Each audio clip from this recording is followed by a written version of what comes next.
This is the shocking footage of BBC reporter Jane Stanley reporting the collapse of WTC Building 7, a full 20 minutes before it actually fell. The BBC report took place at 5 p.m. on the afternoon of 9/11, with Jane standing in front of the New York skyline.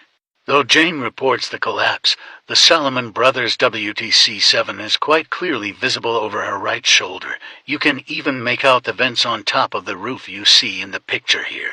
Now, how else could they possibly know that this building was going to collapse 20 minutes before it did, unless there was something more sinister going on? Let's just say the owners of the mainstream media like the BBC most certainly are very aware of every event that is going to take place long before anyone else does.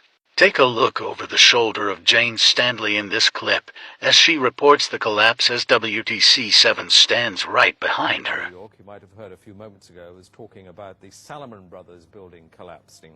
And indeed it has. Apparently that's only a few hundred yards away from where the World Trade Center towers were.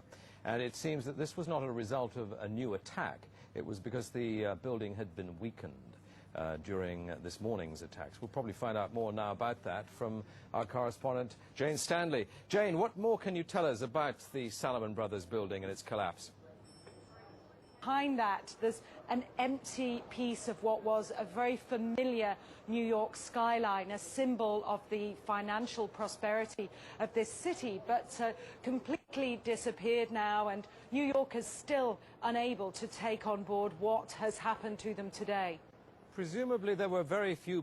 WTC-7 was brought down deliberately just like the others, then blamed on the Islamic State to justify the U.S. invasion of Iraq. The media made them out to be savage, godless killers with nothing but terror in mind, using the biggest false flag event in human history